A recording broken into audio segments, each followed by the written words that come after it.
বানাবো বিসি বেলে ভাত। ব্যাঙ্গালোরে যখন প্রথম এসেছিলাম তখন এখানে রেস্টুরেন্ট হোটেলগুলোতে দেখতাম এটা খুব পাওয়া যেত। তখন ভাবতাম আরে এটা তো খিচুড়ি, খিচুড়িও রেস্টুরেন্টে পাওয়া যায়। তো তখন বুঝতাম না যে এটা সিমিলার হলেও খিচুড়ি নয়। তো সে তারই রেসিপি আজকে তোমাদের সাথে শেয়ার করছি। এটা খেতে কিন্তু দুর্দান্ত লাগে। তো যতটা চাল নেব ঠিক ততটাই কিন্তু ডাল নিতে হবে। এখানে কিন্তু অড়হর ডাল নিয়েছি, চাল আর ডালটাকে ভালো করে ধুয়ে নিয়েছি।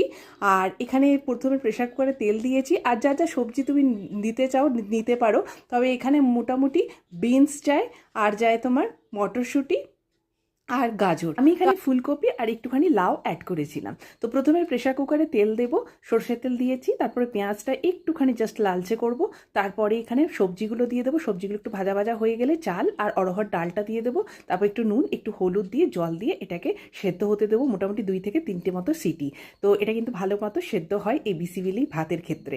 আর এর যে মেন ইনগ্রেডিয়েন্ট সেটা হলো একটা মশলা, সেটা এখন আমি রেডি করব।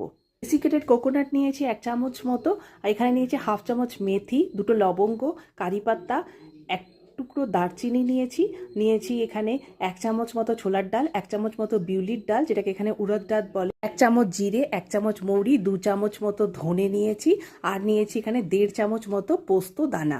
তো পোস্তটা কিন্তু খুব ইম্পর্টেন্ট, তবে অনেকে এখানে পোস্তর জায়গাতে কিন্তু তিলটাও ইউজ করে, যে কোনো একটা ইউজ করলে হয়, তবে পোস্ত দিলেই বেশি ভালো লাগে। আর দিয়েছি কিন্তু 3 চামচ ভর্তি ডেসিকেটেড কোকোনাট, যদি তাজা নারকেল থাকে তো সেটাও দিতে পারো।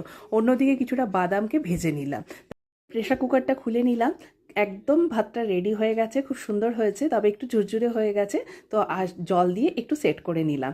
এদিকে কড়াই বসিয়ে দিয়েছি, তাতে একটু সর্ষের তেল দিয়েছি, পরিমাণ মতো হিং দিয়েছি, হিংটা একটু বেশি দিয়েছি, আর সর্ষে দিয়েছি, কালো সর্ষে। তারপরে যে মশলাটা রেডি করলাম ওটা 3 চামচ ভর্তি মতো দিয়ে এটাকে মশলাটাকে একটু ভেজে নেব, জাস্ট একটুখানি ভাজবো। তারপরে ওই বিসিবিলি ভাতটা দিয়ে দেবো।